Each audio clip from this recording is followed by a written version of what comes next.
Welcome to Living Well with MS, the podcast from Overcoming MS, the world's leading multiple sclerosis healthy lifestyle charity, celebrating its 10th year of serving the MS community. I'm your host, Jeff Alex. The goal of our organisation and this podcast is to inform, support and empower people with MS to lead full and happy lives. We're excited you could join us for this new episode. Make sure to check out this episode's show notes for more information and useful links. You can find these on our website at overcomingms.org/podcast or on whichever podcast platform you use to tune into our programme. If you enjoy the show, please spread the word about us on your social media channels or leave a review wherever you tune into our podcast. Have questions or ideas to share? Email us at podcast@overcomingms.org, or you can reach out to me directly on Twitter @JeffAlex. We'd love to hear from you. Finally, don't forget to subscribe to Living Well with MS on your favourite podcast platform so you never miss an episode. And now, let's meet our guest for this episode. This episode of the Living Well with MS podcast is Marijuana and MS, a conversation with Dr. Mikhail Kogan. Dr. Kogan is Medical Director at George Washington Center for Integrative Medicine in Washington, D.C., amongst many other things, and is the author of the book Medical Marijuana, Dr. Kogan's Evidence-Based Guide to the Health Benefits of Cannabis and CBD. So welcome to the program, Dr. Kogan, and thanks so much for joining us on Living Well with MS. So firstly, are you okay if I call you Misha? I believe. Yeah, I much prefer that. Okay, excellent. So you have a very diverse and impressive background, including integrative medicine, and serve as an associate professor of medicine at George Washington University. You're founder of a health non-profit, you're an author. So to cut to the chase, what got you to a place where you're one of the leading medical experts on cannabis? Random and not so random set of events. So I think I always was leaning towards kind of holistic or integrative medicine, even before the medical school. So that was just given. But in early 2010s, when DC approved medical cannabis, I started finding myself patients asking me all the time. And I realized that, well, I have two choices. I can just kind of, follow the crowd, so to speak, or I can jump in it, because it felt to me at the time that some of my patients, at least the older patients, could potentially benefit a lot. And then at around the same time, I met Donald Abrams. I don't know if you heard his name. And he's a kind of a grandfather of the cannabis research field, if you will, in clinical settings.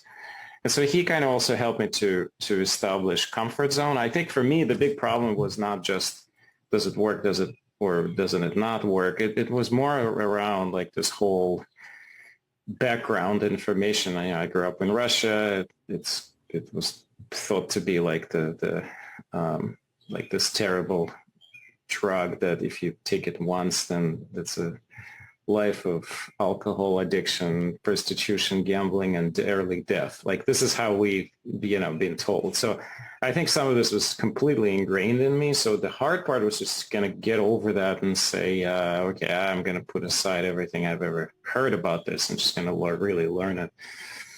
And in the beginning, learning was tough because there's nothing. 10 years ago, the amount of information, like a formal learning, was extremely limited. So I think I ended up learning a lot of things from kind of a close collaborator. I worked with Beth Hayes is one of the people who taught me a lot. She's if you want to say, she's a canna hacker, the early canna hackers. And after that, of course, there started to be a lot more data and a lot more formal training programs. I've taken some courses here and there. I've listened to a lot of experts. And I don't actually call myself a cannabis expert, believe it or not, mostly because I integrate cannabis in a very broad spectrum of treatments. So there are people who just do cannabis, and that's all they do, like they're cannabis doctors. I'm not even close. Cannabis is just one of my skills. I've learned to be comfortable with some parts of it, but there are definitely things that I don't know. Like, I don't treat much of kids, I don't do pregnancies of any, I'm not a gynecologist or So there's a lot of things I don't do, and so I don't necessarily claim any expertise there. MS is one of those things that I do treat. That's why I thought it would be good to talk to you, because as geriatrician, and especially as a palliative care doc, we see a lot of cases of patients with progressed MS, patients who are older and have MS. So I've learned to be very comfortable with cannabis for this condition. And so I think everyone's probably aware of the recreational uses of cannabis. But what sort of medical history is there? Does it have is there a background to it being used medically? Well, if you go back, and this is thousands of years ago, this is one of the oldest drugs known to humans, right? So China used it more than 5,000 years ago, and India, and pretty much any culture had some use of it in one way or another, pretty much. And this is a medical use rather than a recreational use? Well, yeah, I think back then, who knows how those things were, they were overlapping just like now. So somebody would use it for aches and pains, but also would use it ceremonially. I don't know if back then the word recreational was in the vocabulary, right? So there was, of course, a lot of ceremonial use. But we don't really know exactly what they were doing with it. We think that the Siberian princess story was pretty fascinating. They found this mommy in Siberia that had breast cancer, and there was a cannabis next to her. Presumably she was using it topically for applying right on the breast cancer. But, those are all speculations. The reality, who knows? But the, real documented use that was sort of really documented use was in the Chinese materia medica, I think that's what they call it, where it was clearly documented. It was part of their standard care for all kinds of conditions. And then modern times, I think we ought to mention some of the pretty well-known physicians, and one of them is in your own backyard. It used to be in your own backyard, Salmasi. So he brought cannabis from India to England, and first was using it with royalty, with people from palace folks, and then it kind of propagated from there. And in 1800s, mid to late 1800s, it was all over in Europe and America. In the U.S., they were using it as a standard drug. It was written into a standard pharmacopoeia of U.S. up to sometimes in the 19th century. It was just a standard medication. So it's not, back then there was no this discussion, does it work? In fact, it's crazy to think about this now, but in 1937, when U.S. government tried, or actually did, instituted a tax. It wasn't a huge tax, but it was a tax that basically put out most of the medical use of cannabis out of business, because they taxed it at the point where consumers said, forget it, we're not paying for this. And so it's in one little swoop, it was all destroyed. But the only organization that spoke against it was the American Medical Association. And the commission of the AMA to the Hill basically says something along the line of, this is one of the most effective tools for all kinds of medical conditions, and it's basically irresponsible to tax it because it is a medicine. It's a drug. And that's actually documented in the Congress Library. That particular statement that was sitting there as a historic evidence that back before Prohibition era, Standard Medical Association would say, it's a drug. We use it every day, and every pharmacy was carrying it. It was sold left and right. They were combining it with morphine tinctures. They were combining it with all kinds of other things that for decades after, we were like, oh my God, this sounds scary. No, it's not. It's just we have forgotten, we're coming back to well-forgotten things, and we're trying to now prove their efficacy again. It's a little... it's like spinning the same wheel again and again, but it has to happen. And so now that we understand a lot more about how things work, could you explain a bit about the sort of chemical, biological side of how the endocannabinoid system works, and happens, and what the different cannabinoids as well? What's the difference between CBD and THC, and what is actually going on now that we do have some understanding? Yeah, sure. So, and by the way, so while we were using cannabis for thousands of years, but the actual understanding of how it works and what it does is relatively fresh. I mean, the THC was discovered in the 60s, so is the CBD, but the actual endocannabinoid system, that took another 20 years or more. So it took a pretty long time to get to a point of understanding, and I have a strong suspicion that we're only in like a baby steps, that we're going to learn way more. But to kind of not to go into this topic too much, because in itself it's a whole system of medicine, really. So you can think, the listeners can think of it this way. So we always talk about endogenous opioid system, right? So our body produces morphine-like equivalents, and that controls pain, and that makes us feel euphoric or feel well. Well, it turns out there's the same, what we call an ECS, right? And the cannabinoid system. And instead of THC, which is what the plant produces, tetrahydrocannabinol, we have 2-AG and an anandamide. So those are the two primary. There's actually a lot more, but those are the two big ones, specifically anandamide, which in Sanskrit, I think, means bliss. So those are the internal molecules that work like a lock and key. So you put the lock and a key, and you open certain pathways, you create certain you trigger certain things to happen. So there are big categories of things that can happen when our own endogenous cannabinoid system gets triggered or activates itself. So one is that we, of course, can control the pain similar to opioids, but the bigger one is thought to be a couple other things. So one is neurotransmitter regulation. So we can control excitation or neuroexcitation with cannabinoids. So that's why one of the key reasons why cannabis is thought to be so critical in trauma resolution. And that's why so many patients with post-traumatic stress disorder are heavily using it, because it's the most effective tool that makes perfect theoretical sense. Since our own system controls the trauma response, why wouldn't the exogenous molecules do the same? They do. There's no question really about that. So that's one big one. There's a very strong regulation of immune system, and that actually is important for MS. There is more and more understanding that cannabinoids, endogenous and exogenous, can regulate the immune system appropriately. And that is very complicated, by the way. So it's not just based on, because nervous system can also regulate the immune system. It's a lot more complicated. There are other direct immunologic receptors and immunologic pathways that can be regulated.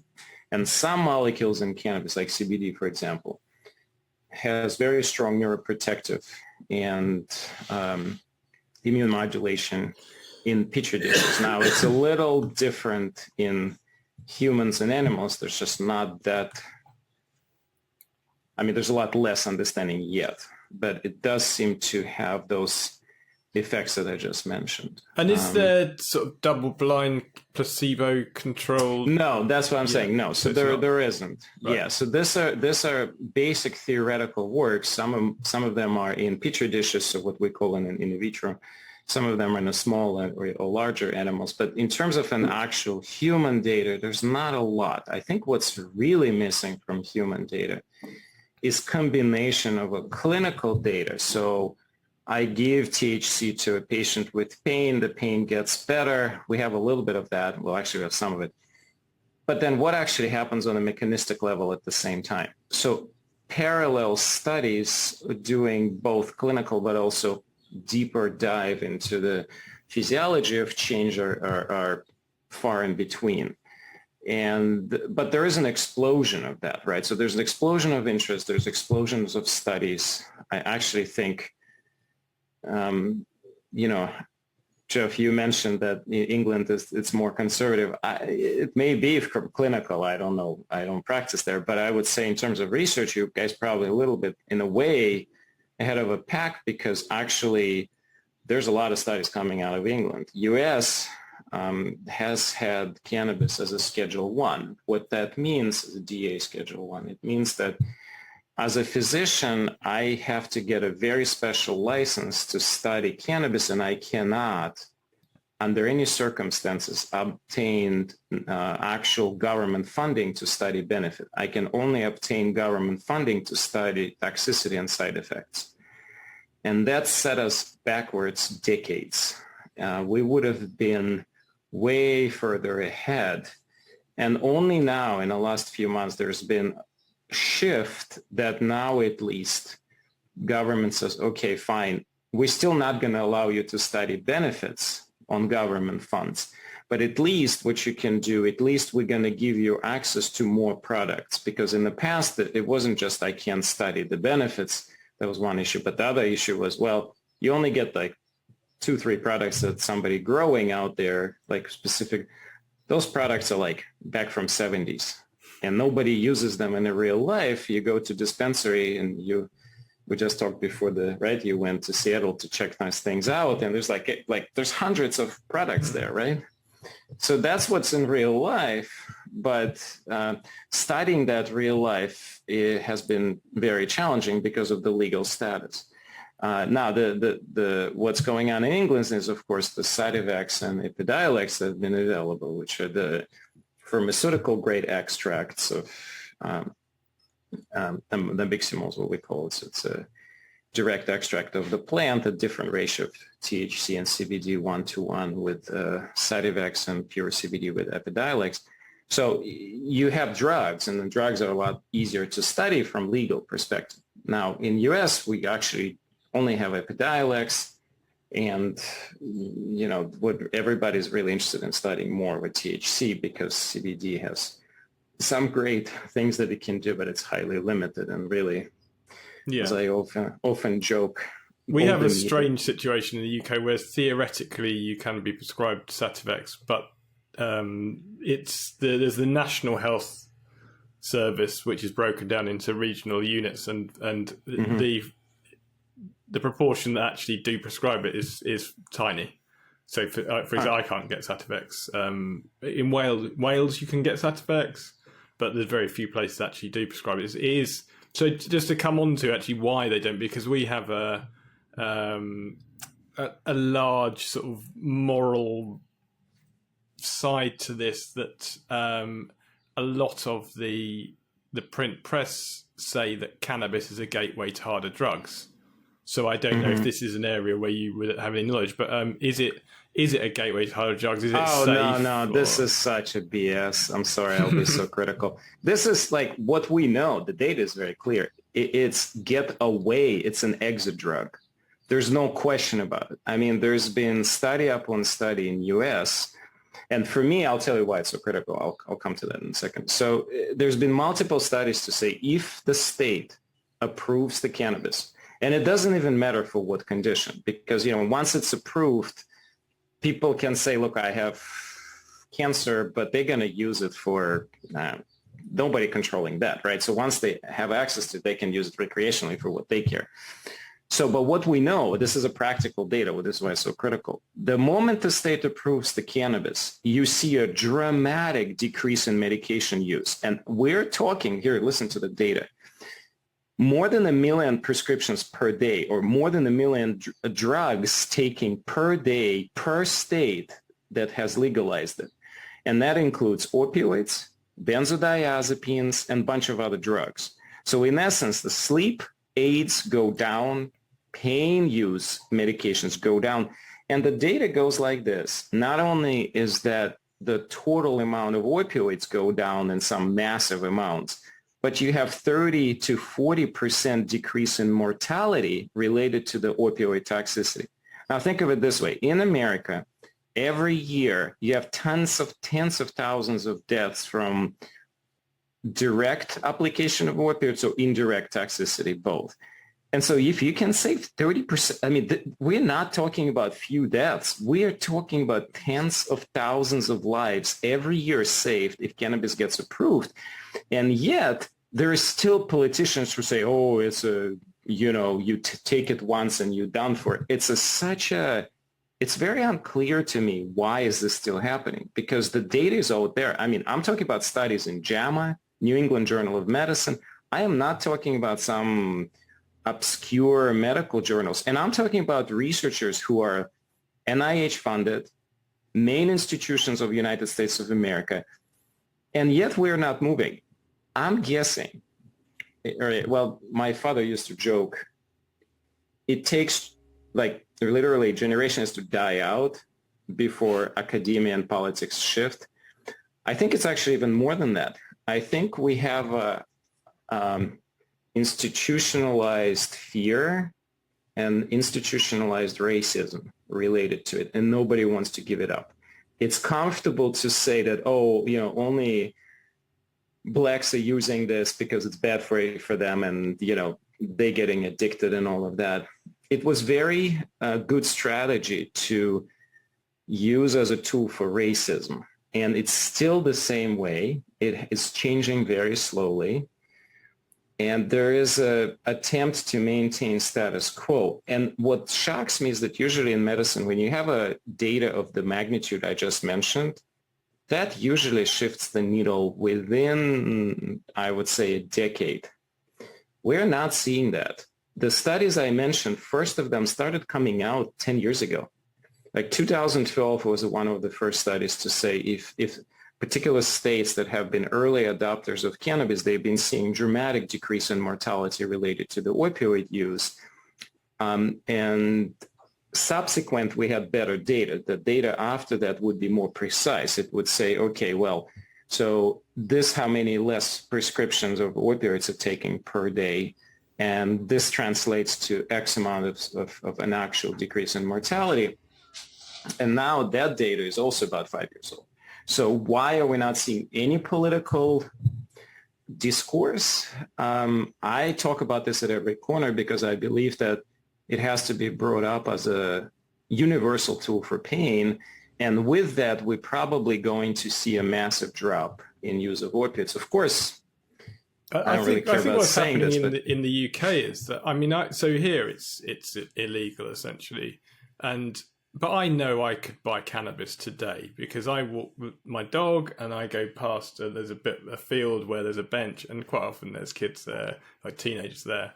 And I can smell they're smoking cannabis. Yeah. It's distinctive, isn't it? So I know that I could probably, but the thing is, if I then find out who the dealer is who's supplying them, almost certainly that would be somewhere where I could also buy cocaine, MDMA, LSD. Right. So that's really, in my mind, where it becomes a gateway, because actually you're forcing people who want to use cannabis to go to drug dealers. Whereas actually, if I go to the pharmacy...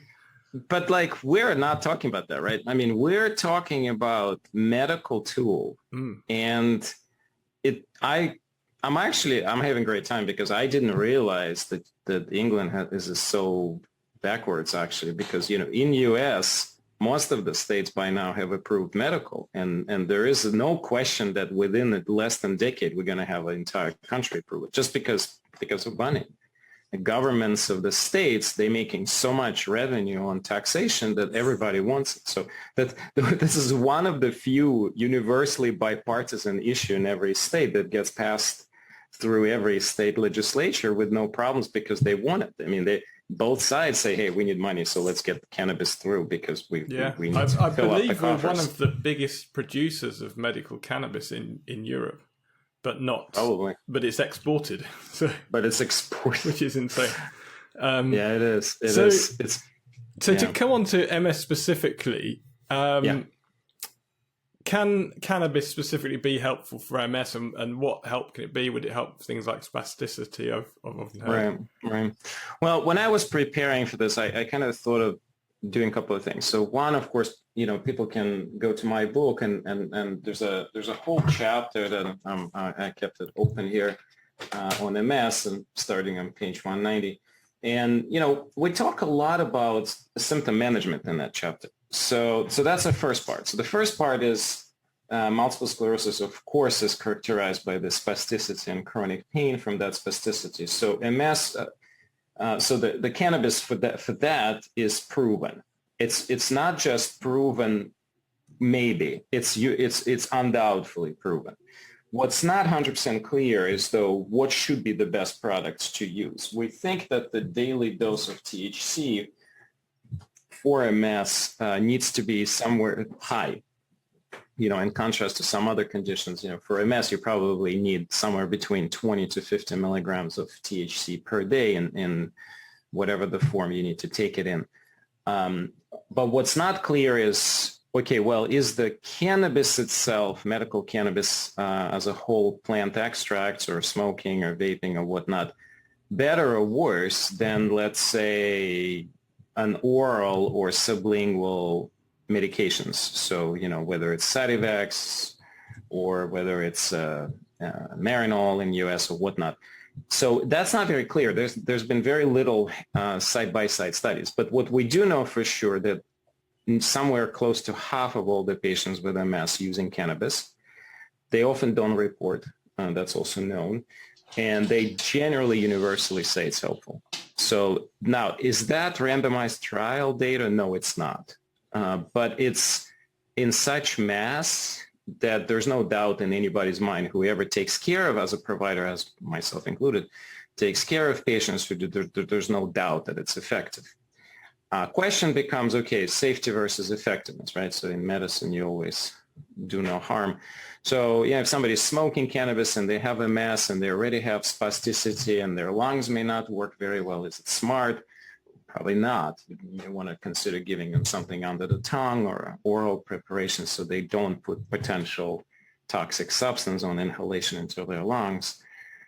So that's one domain. The bigger question in my mind, and this is a very radical thought process here, can cannabis play the role in disease modification of MS? Meaning, can people take a certain formulations of cannabis that will actually slow down or even reverse progression of MS? I'm not afraid of saying that, because what I'm trying to say is this. There seems to be a very strong signal in every neurodegenerative condition, whether it's Alzheimer's, Parkinson's, or MS, or ALS for that matter, that the cannabis plays a role. What we don't know is this. Okay, if I have a patient in front of me, what should I give them to help their disease process, not just their symptoms? To help their symptoms, we've already been doing it for a decade plus. Now, can I do something to them practically to alter the course of MS? And the answer to that is we don't know, but we think yes. The data from control trials doesn't exist, but we seemingly have a lot of data from preliminary data from in vitro studies and also small animal models that says, yes, just like with cancer, we're seemingly able to affect the disease process itself. And if you think about this, it makes a lot of sense, because you have to think about what is MS. Well, it's a neurodegeneration, and it's characterized by a strong inflammatory state. Neurons die. And the spasticity forms as a symptom, not necessarily that's a pathology in itself. So cannabis, different cannabinoids, and there's more than one, there's probably dozens, if not hundreds, that actually have those neuroprotective and anti-inflammatory properties. How much should we take? Should we tell all patients everybody should take 200 milligrams of CBD per day? No clue. This is why I think the future of the next decade should not concentrate on does this work or not. Okay, there's tons of skeptics. There's like people saying, well, only oral medications work. There's no data that cannabis works. I don't care. Patients are going to be using it. Those experts can say whatever the hell they want. That train is so far gone, and they're so in the past that they're in an academia and they think that they know something. It's just nonsense. The question is, what should the study designs look at in terms of an actual disease modification? And here I have certain opinions. First of all, I feel strongly that the minor cannabinoids, we're not talking about CBD and THC. We're talking about rare things, or less common things, acidic forms, so CBDA, CBGA, and THCA. So those tend to be very potent anti-inflammatories, all three I mentioned. So in what dose should we give them? So that's one critical aspect.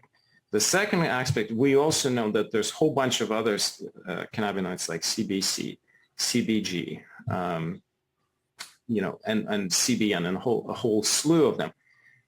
What should the ratios be? And what should be the target dosing? Like with cancer, some thought process goes around like this. Don't worry about particular cannabinoids. Pick some basic ratio and then give as much as patient can take in. Okay. that is one way to think. Has no evidence to support that, but that's a way to think because we know that from animal studies, there is a certain threshold. So for the symptom, your mantra is start low, go slow, deliver where it needs to go. For the disease modification, it's a different model. It's what is the minimum dose that's required to start altering a particular process. And we just don't have the data. We think we do, and there's a lot of experts way over my pay grade who say, look, not only do you need to titrate it up crazily, but you also need to give different routes at the same time because they do get in differently and they do trigger different things slightly. So it gets quite complicated very quickly. The bigger issues also partially practical. THC dosing can be quite limiting because of euphoria. That's what I was going to say, because I think, personally, if my spasticity was resolved, that would be the biggest single improvement for my life at the moment. But that's for the moment. But the disease is still progressing. So that's the problem. But if you went for a high THC, that's the thing that makes you high, isn't it? Correct. So is there a way to alleviate that? So that's why I mentioned the ratios, because most of us would say, we know that the THC has a ceiling. And I mean, yes, there are some people who can take crazy amounts and function, but, an average person, they wouldn't want that. You'll get them to a certain limit, you'll spook them off and they won't go back to it because it's too altering. You can get most people tolerant. And so you can gradually titrate the dose and keep titrating and they get more tolerant. That's one way to do it. But actually more common way we think of practice is the ratios. So we would put more other cannabinoids, not THC. So more CBD, more CBDA, more CBG, more CBC. And then we would say, look, when you give all those other non-psychotoxic, that's the word, cannabinoids, you can add some THC in there for the synergistic effect. Of course, there's also what we call an entourage effect, which basically means, okay, if I just give, say, Sativex, which is pure THC and CBD and nothing else, there's no terpenes in there or nothing else. So if I give that versus if I give the same exact concentration of the dose, but I keep everything else that originally was in the plant inside of that prep, whether it's a tincture or an oil, whatever, we know that the efficacy of that is way, way higher. So and it's probably somewhere 2-to-1 or maybe even 3 or 4-to-1. So I need to give way less of a dose of the full extract oil than the Sativex. That data has been around for quite some time. Now, that doesn't necessarily mean I know how much to give a particular patient to cause the disease modification. It's simply a base understanding of what's out there in the market and what we are using. So, but my next big project is really to look into some of these neurodegenerative conditions and try to say, can I figure out particular ratios and can I titrate it up and see what I see? Problem is the work like this tends to take a lot of time because these conditions are slow, right? So they're not like cancer where you can give somebody a couple of months supply and if the cancer changes, that's it. The neurodegenerative conditions, they take years to evolve. They're very slow. Assessing whether something is effective requires a very sophisticated tools and a lot of time. So that causes just pragmatic challenges. And just nothing happening can be a benefit. So actually, I argue this. We have this very large Alzheimer's program, and I argue with so many family members. They're like, so when am I going to see an improvement? I'm like, you're really not understanding this, do you? Like, praise God that your loved one is not getting worse. I mean, that's all first step. I mean, if we can get them better, great. But that's the first step. And, it's actually this whole slew of these neurodegenerative conditions. They are very, in one way, they are a blessing because they're slow. The family have a lot of time to adapt, but they're so disfiguring from mind perspective, then people gradually lose themselves. Like you watch them deteriorate, not just physically, but cognitively and mentally. And you're just, in a few years, you may not even recognize that the person with you is the same person you always loved. That part is extremely hard. And so I think we have to research cannabis very aggressively because the signal is undoubtedly there. And I have no doubt, I have zero doubt that within few decades, the cannabis will be forefront of curing these conditions. Why am I saying this? Well, because actually we know what happens in the models of all these conditions, and MS is included. The cannabinoid system gets completely dysregulated. And the further condition progress, the more that dysregulation occurs. Now, somebody could ask me an obvious question. Well, how do you know it's not secondary problem? Like it's just occurs because the disease is there? Sure. But we also know that if you take an animal with those conditions and you give them replacement, they seem to do better. And the animal models are faster to study, like especially mice. I mean, mice models of Alzheimer's and MS are pretty easy to study because they're rapidly progressing compared to humans. So we know that it's there. Again, as I said, we just don't really have an actual controlled clinical data to guide our patients into particular treatment protocols. That's the painful part. So you've mentioned some things where it might have effects which are equivalent to disease-modifying therapies. And in much of the world, patients could actually, an MS patient could actually go out and try a variety of different cannabinoids and find one that works for them. But is there a risk that it could interact with a medical, like a drug-based disease-modifying therapy? Sure. If somebody thinks that this tool has with no problems, they're completely wrong. I mean, just like anything, I always joke, you eat cucumbers, you will die.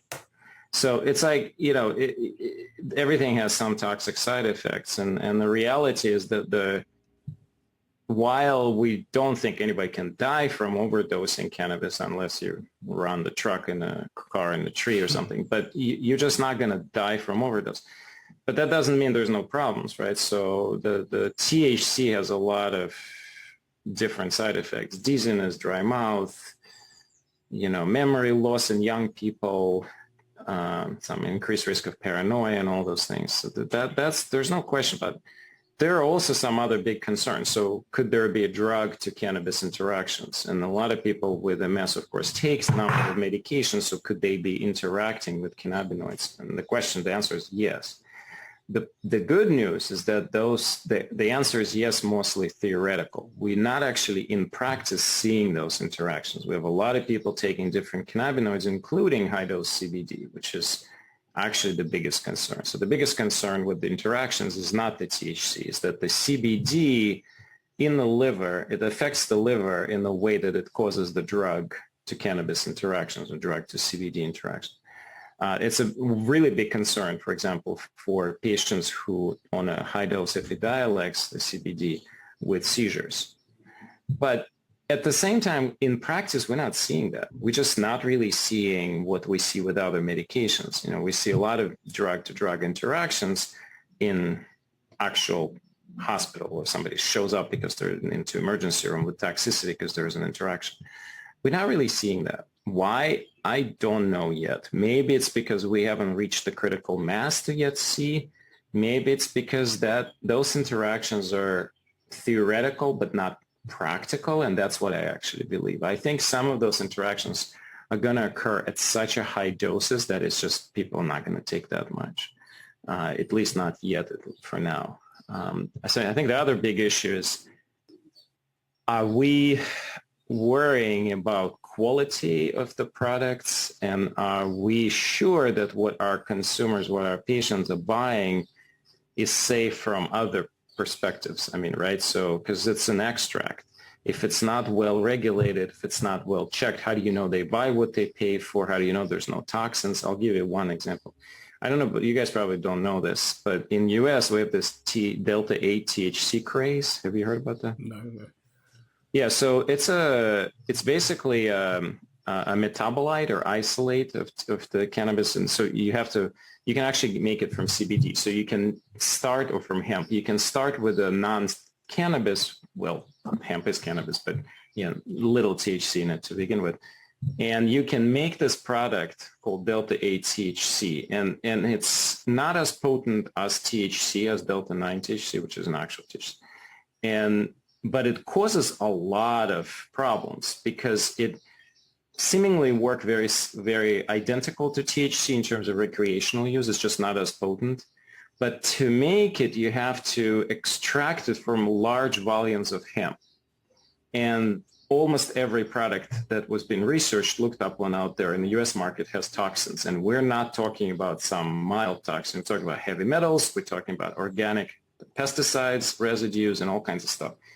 And, so how do you control it against that when the market itself is like a wild horse running out there and you can't even catch it anymore? You're constantly retroactive. So Congress here in the U.S. is trying to say something about, because delta-8 is, okay, for full disclosure, and I tried it, and I'll tell you, yeah, it's not as potent, but it's potent enough that if you take enough, you're going to get pretty much similar effect as THC. And I bought it, like I walked into the store during a holiday with my 13 and 15-year-old kids trying to buy, like I wanted to buy CBD tincture for oil for my dog. And I saw the delta-8 and they sold it to us. And my kid was right next to me. And so I said, wait, go back. Let's see what he went back, and they would have sold it to the 18-year-old, 13-year-old. They would have sold delta-8. So because it's a hemp product, they don't even think of it as a something, but it should really be just like THC, controlled and dispensed appropriately. So we have this kind of government, legal, logistical nightmare in U.S. and sounds like you guys not anywhere near that yet, but it'll reach to you. It'll reach to you, and it's kind of interesting to see how all of that evolves, because now there's delta-10, now there's this THCV, THCO, like there's all this other new molecules. They're not really new. They're just they're new to market. They've been known, but they haven't been sold out on the market. So a lot of what's happening is a kind of a wild experimentation, if you will. Certain pearls will come out of it. I'm always worried that this will negatively impact the field in the long run, because it'll trigger some kind of a negative, large backlash, because we're going to have some problem. Like we had right before COVID hit, we had this epidemic of E-Valley. It was basically bootlegged cartridges for vaping that were causing this massive lung inflammation, and some people, young people died. And it wasn't from the actual cannabis or the tobacco. It was some kind of a preservative or something in that concentrate that activated this inflammatory cascade in the lungs. So, it's a growing pains for the industry, and for the patients, it translates in the U.S. into logistical nightmare, because doctors don't know anything about it. That's actually a really big point. Most of the neurologists are clueless, or what they do know is so little that it's completely irrelevant to their patients. They just know, like, okay, maybe they shouldn't smoke or something, but they really don't understand the details at all. So patients have to go find the cannabis experts on their own, usually. By the way, that was one of the main reasons why I decided to write the book. The whole story here is that my patient connected me to a professional writer, Joan. And Joan approached me first and said, hey, let's write something. I said, sure. We went to the publisher. I wanted to write the book for the older adults on this topic. They said, forget it. We need a general book. It's too small for. I said, okay. But it was Joan's idea to say, look, you have to write it in such a way that there's an actual protocol so that the doc could buy it, or the patient can give the book to the doc and say, here, this is what's working for people. Can I try it?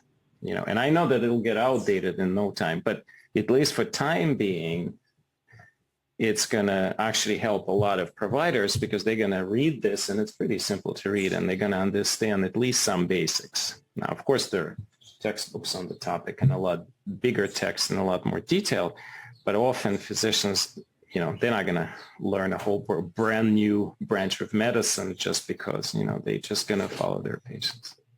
So there's links in the show notes to the book just released called Medical Marijuana. So you said a little bit about it, but so is it useful for sort of both doctors and patients as well? You'd recommend it's worth a read. It's worth a read. It's worth a read for everyone. Of course, if you're already more than an expert in cannabis, is totally too basic for you. But if you're curious about this topic, if you have a condition which you think, MS for sure, if you think that this may be helpful, the book is really for you, because it's written in a way that a lot of cannabis books are not written. A lot of cannabis books are written either as desk references, which are very hard to read, and their protocols are really not there. They would summarize the studies. They would say, okay, well, this study showed this. For patients, that's not relevant. Patients want to know, what should I do today? I don't care about the study. I want to know what works and what doesn't.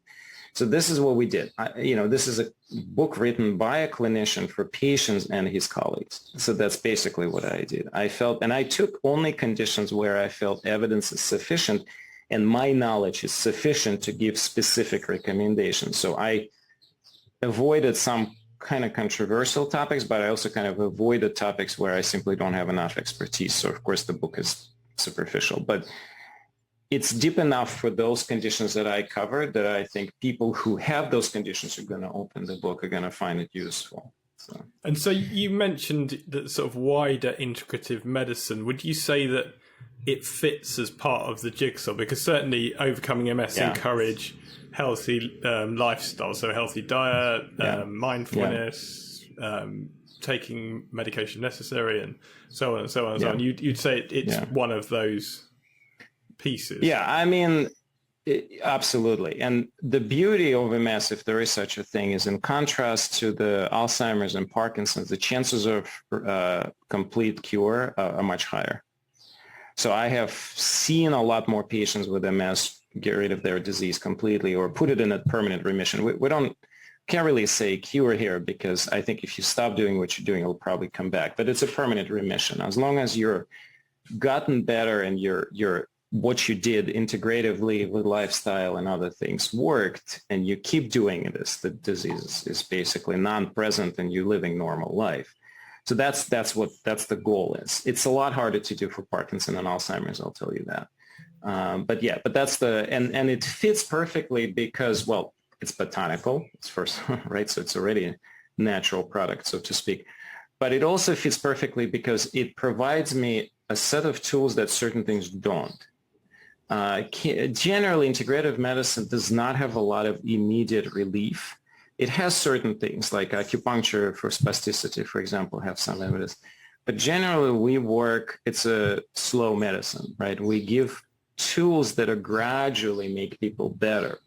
But if they come to me and they have a pretty bad spasticity and pain, I can't really work with them if I help them to get at least that a little better. Otherwise, they won't be able to exercise. They won't be able to eat right. All they will think about all day long is, how do I get my pain improved, right? So, but the cannabis offers that tool. It's often that bridge between, I would start the cannabis for certain things and say, okay, once you're a little bit better, that's when the work begins. That's when I'm going to put you on a better diet. That's when you're going to start exercising. That's when you're going to start meditating and doing other things. So that, and it takes time. But I find that my practice improves so much because when I do it that way, patients start trusting me and they actually stick longer. Because big problem with our approach, I say, people tire out. They're not really seeing immediate result and they just give up. Yeah, it's difficult. You sort of say to people like, improve your diet and exercise and mindfulness, and they say, well, I've been doing that for a week and I've not noticed any difference. You're like, no, you really, you're looking like, 6 months or, give it a long time before you really see it. Yeah. But cannabis can cause shifts rapidly. I find, and I used to talk a lot about pain control, but I'm actually now talking just as much about sleep. and, a touch of THC with some CBD or just pure low dose, you can have profound shifts in the sleep improvement. You can take somebody who has been sleeping poorly, and because of that, their energy is down, their pain is worse, and everything's worse. And you start them on a touch of THC at night, and you massively improve them within a week, I'm talking. I mean, I'm not talking about, months and months.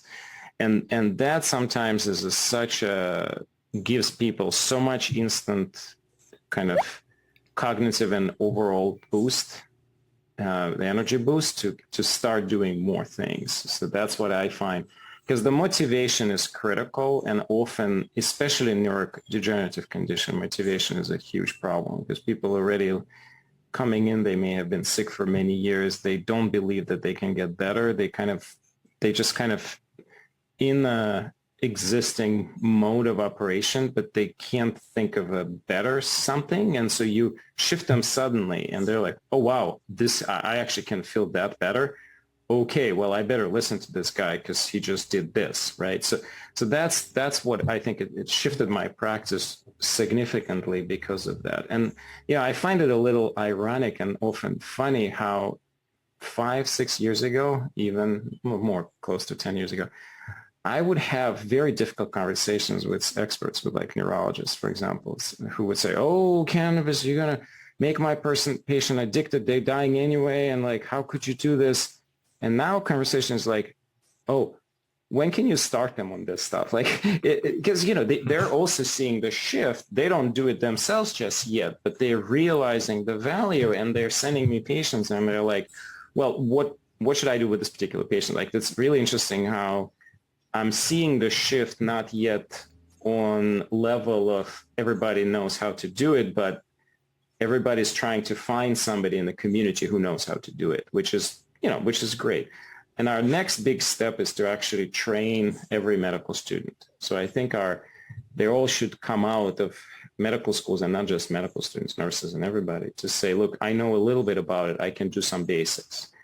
And that would be the day. Now, of course, sounds like you guys a little behind, but I have no doubt you'll get there. I think places like Israel, for example, or there's several countries, Canada, Israel, that nationally approved the cannabis. They're a bit more ahead of game because they actually have larger groups of providers who've been in this for a long time. But the U.S. is definitely on top, and definitely top 3, because we have so much business interest in this and so much patients interest that there is just market for people who can call themselves a cannabis docs. I don't call myself cannabis doc. If you go to my clinic sites, either of them, you see a little bit in my bio, but you're not gonna we're not advocating that we're just giving cannabis to everybody.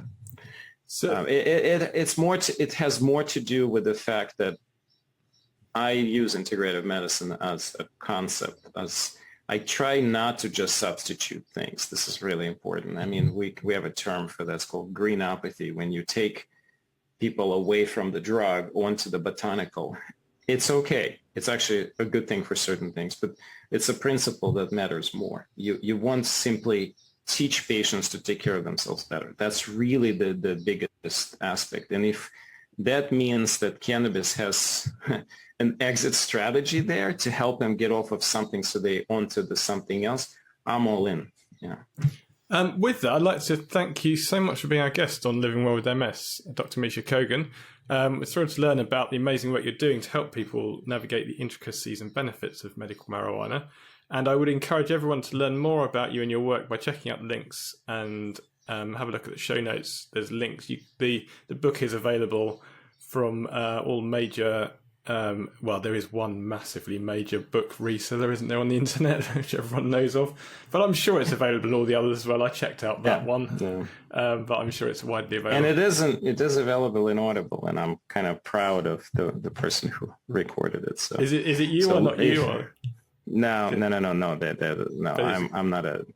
My English is not my first language, so there was a professional actor who did the recording. It's really well made, actually. Okay, and with that, so listen in. Yeah, thanks very much for joining us.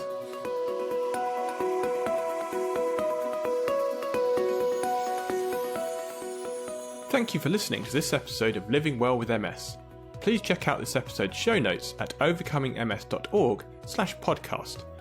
You'll find all sorts of useful links and bonus information there. Do you have questions about this episode or ideas about future ones? Email us at podcast@overcomingms.org. We'd love to hear from you.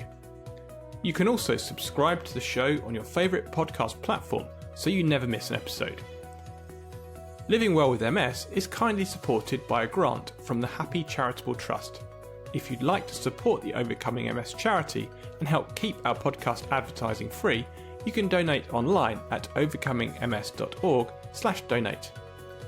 To learn more about Overcoming MS and its array of free content and programs, including webinars, recipes, exercise guides, OMS circles, our global network of community support groups, and more, please visit our website at overcomingms.org. While you're there, don't forget to register for our monthly e-newsletter so you can stay informed about the podcast and other news and updates from Overcoming MS. Thanks again for tuning in, and see you next time.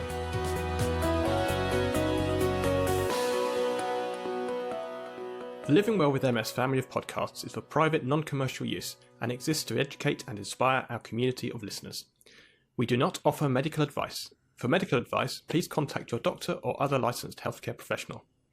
Our guests are carefully selected, but all opinions they express are solely their own and do not necessarily reflect the views or opinions of the Overcoming MS charity, its affiliates, or staff.